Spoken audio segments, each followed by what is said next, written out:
और सुन रहा है एमएसजेपी न्यूज। एमएसजेपी न्यूज देखने के लिए और सुनने माननीय आज के मुख्य समाचार में हम लोग सुनेंगे कि किस प्रकार प्रधानमंत्री अपने ओजस्वी भाषण से आतंकवाद पर करारा प्रहार किया। आइए सुनते हैं वह भाषण जो माननीय प्रधानमंत्री उत्तर प्रदेश में आतंकवाद के सपोर्ट करने वाले पर करारा प्रहार कर रहे हैं। आइए सुनते हैं प्रधानमंत्री के वह ओजस्वी भाषण जिसको आपका इंतजार है। आइए सुनिए। आपसे बात करना चाहता हूं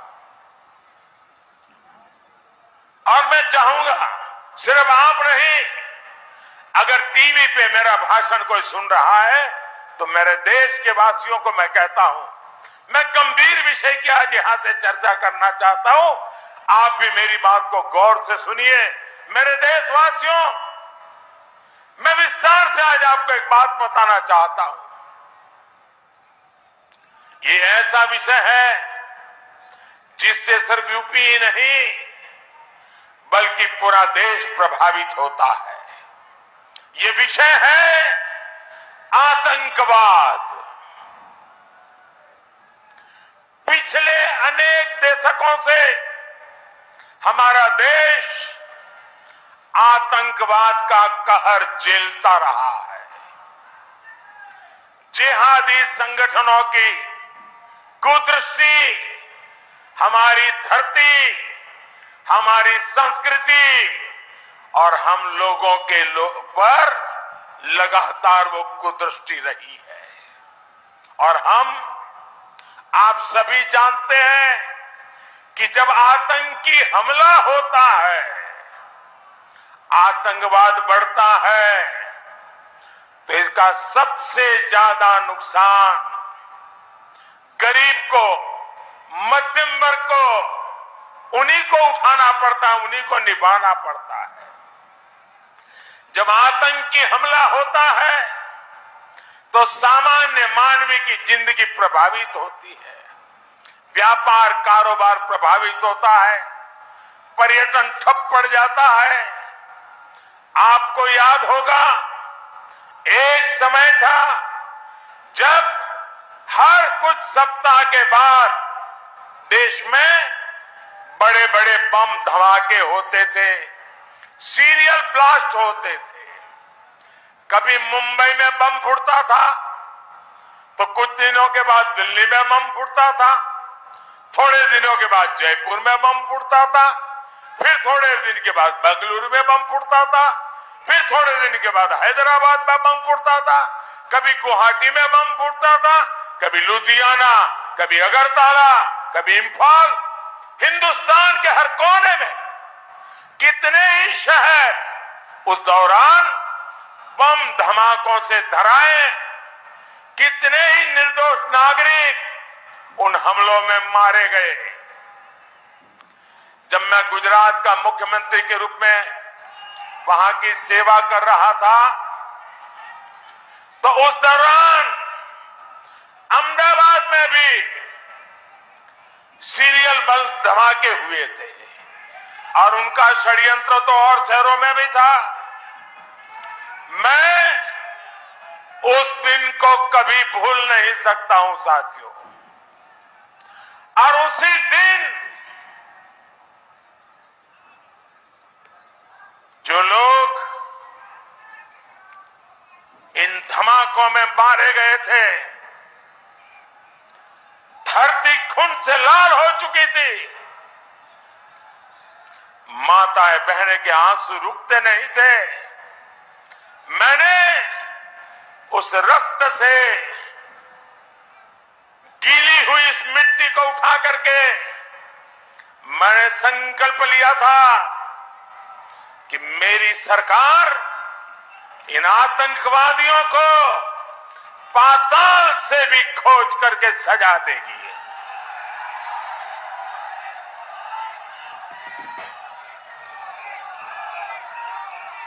साथियों, आपने देखा है अभी 2 दिन पहले ही अहमदाबाद बम धमाके के दोषियों को सजा मिली है। भारतीयों को तबाह करना चाहते थे, उन्हें अदालत ने सजा सुनाई है। अनेक आतंकवादियों को फांसी की सजा मिली है दोस्तों।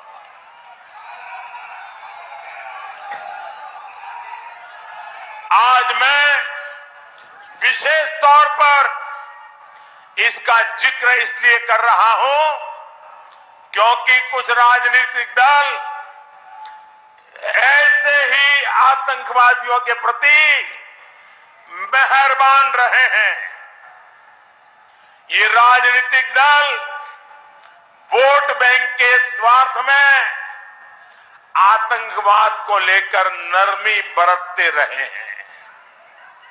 ये देश की सुरक्षा के लिए बहुत खतरे की बात है।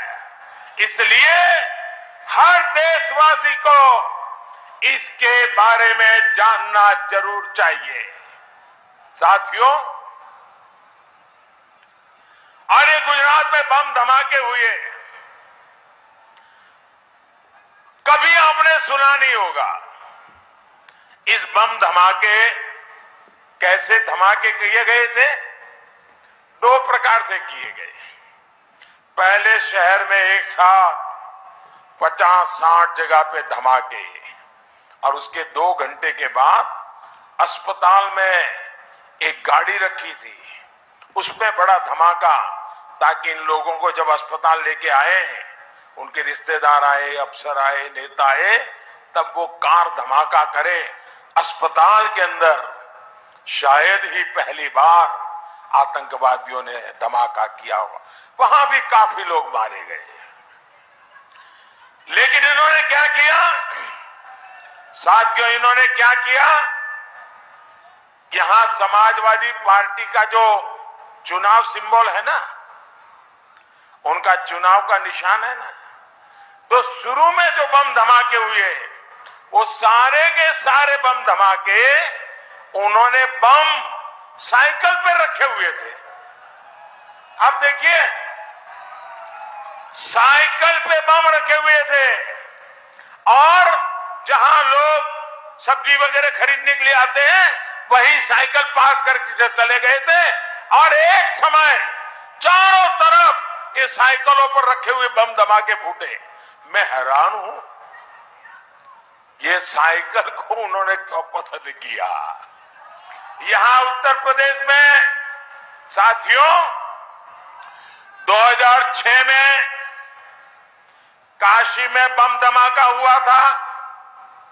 संकट मोचन मंदिर भी धमाका किया गया था। वहां के कैंट रेलवे स्टेशन भी हमला किया गया था। तब यूपी में समाजवादी पार्टी की सरकार थी।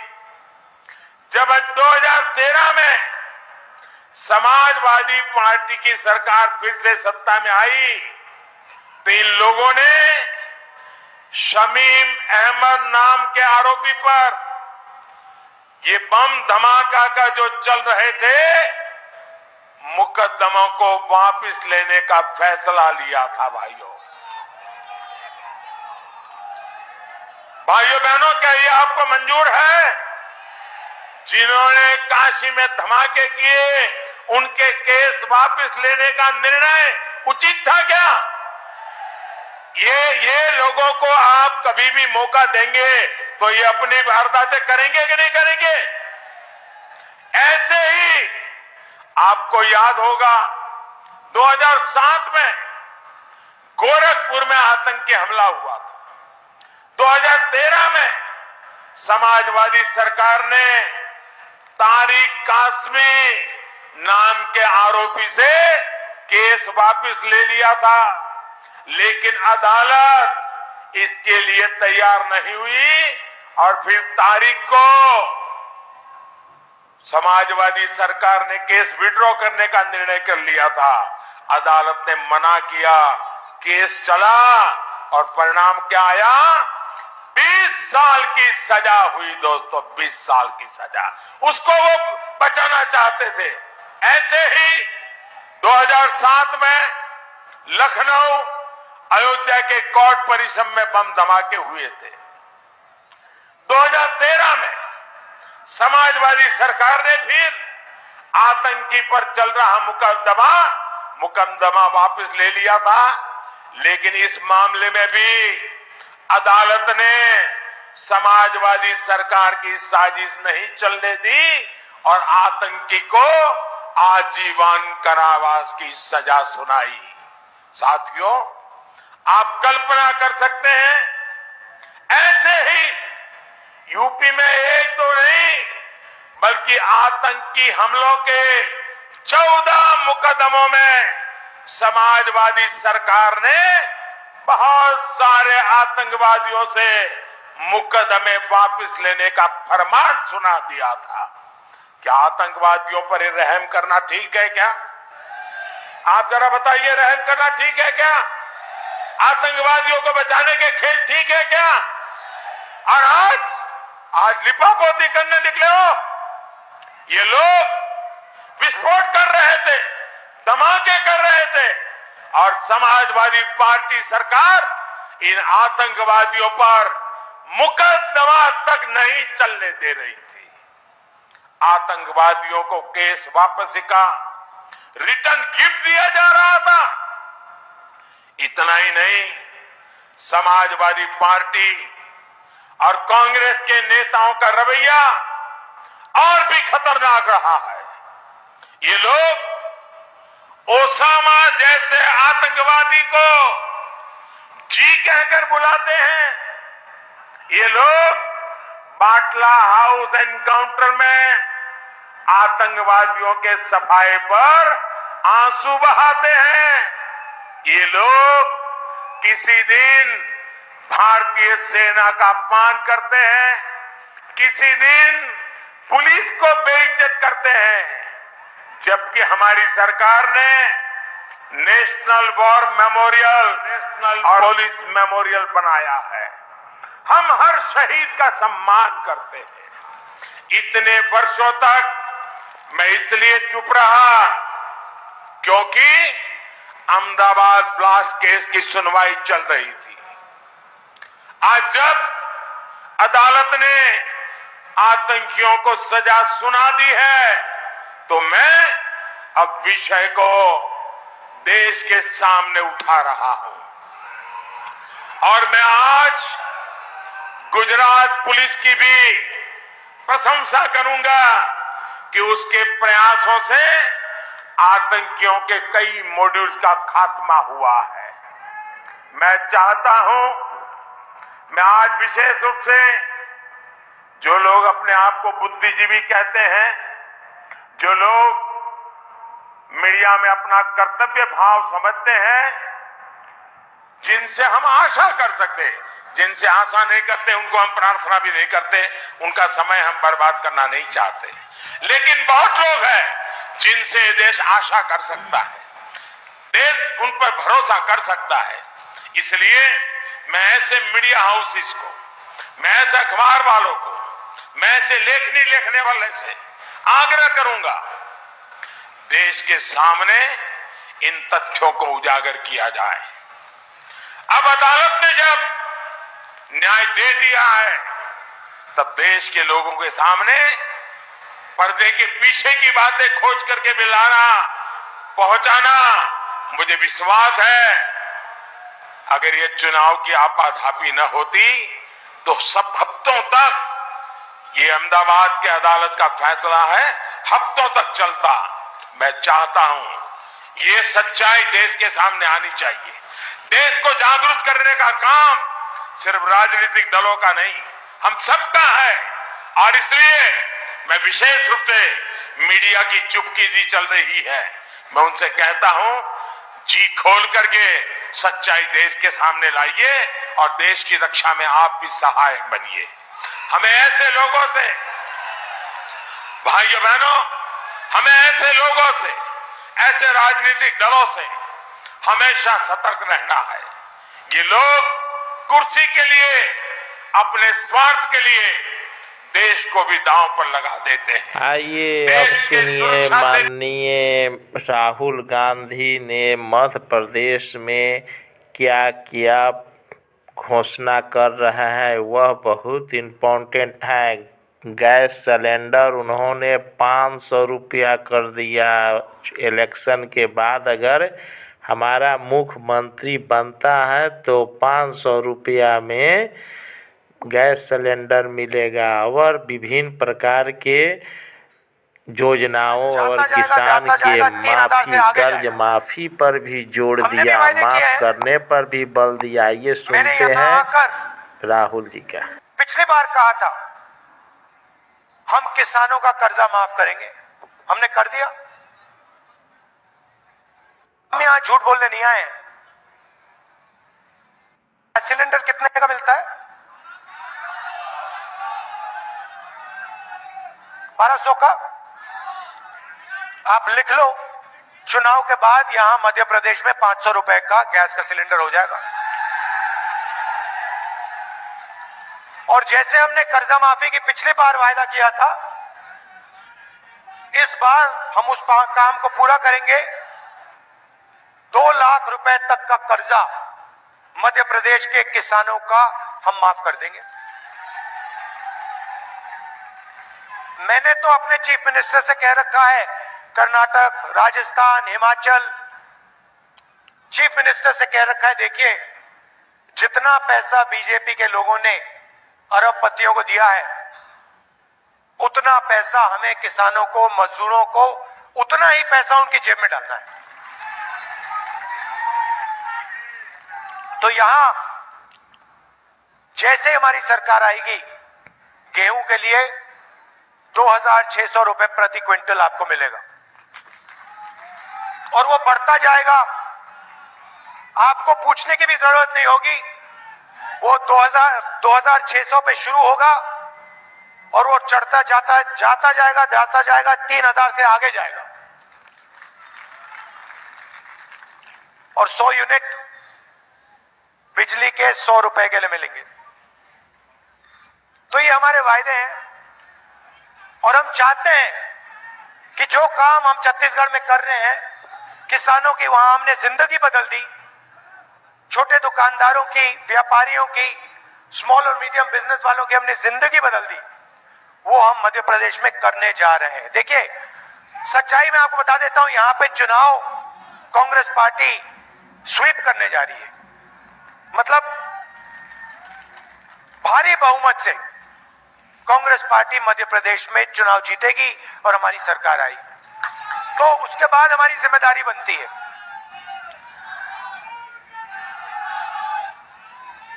भाइयों और बहनों, एक और बात मैं आपसे कहना चाहता हूं, जो शायद देश के लिए और मध्य प्रदेश के लिए बहुत जरूरी है। हमने भी वायदे किए हैं। मैंने यहां आकर पिछली बार कहा था हम किसानों का कर्जा माफ करेंगे, हमने कर दिया।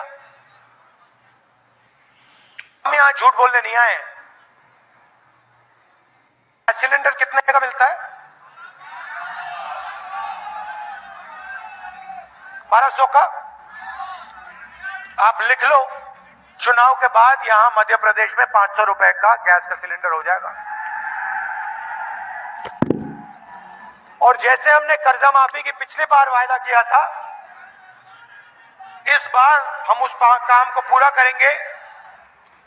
2 लाख रुपए तक का कर्जा मध्य प्रदेश के किसानों का हम माफ कर देंगे। मैंने तो अपने चीफ मिनिस्टर से कह रखा है, कर्नाटक, राजस्थान, हिमाचल, चीफ मिनिस्टर से कह रखा है, देखिए जितना पैसा बीजेपी के लोगों ने अरबपतियों को दिया है, उतना पैसा हमें किसानों को, मजदूरों को, उतना ही पैसा उनकी जेब में डालना है। तो यहां जैसे हमारी सरकार आएगी, गेहूं के लिए 2600 रुपए प्रति क्विंटल आपको मिलेगा और वो बढ़ता जाएगा। आपको पूछने की भी जरूरत नहीं होगी। वो 2600 पे शुरू होगा और वो चढ़ता जाता जाएगा 3000 से आगे जाएगा। और मीडियम बिजनेस वालों की हमने जिंदगी बदल दी। खबर सुनने और देखने के लिए MAJP न्यूज देखें। सत्य, संघर्ष और अपना ज्ञान बढ़ाने के लिए देखते रहिए MAJP न्यूज। न्याय से वंचित को न्याय दिलाने के लिए MAJP न्यूज कृत संकल्प है। आइए एक बार जरूर मिलिए MAJP न्यूज और देखिए MAJP न्यूज। और देखने के लिए MAJP न्यूज देखें। सत्य, संघर्ष और अपना ज्ञान बढ़ाने के लिए देखते रहिए MAJP न्यूज। न्याय से वंचित को न्याय दिलाने के लिए MAJP न्यूज कृत संकल्प है। आइए एक बार जरूर मिलिए MAJP न्यूज और देखिए MAJP न्यूज। देखते रहिए MAJP न्यूज। सत्य, संघर्ष और अपना ज्ञान बढ़ाने के लिए देखते रहिए MAJP न्यूज। जय हिंद, भारत माता की जय। जय श्री राम।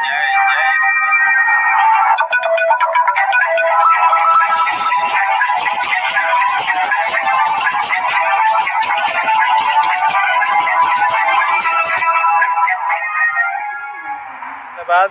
देखते रहिए MAJP न्यूज। सत्य, संघर्ष और अपना ज्ञान बढ़ाने के लिए देखते रहिए MAJP न्यूज। जय हिंद, भारत माता की जय। जय श्री राम।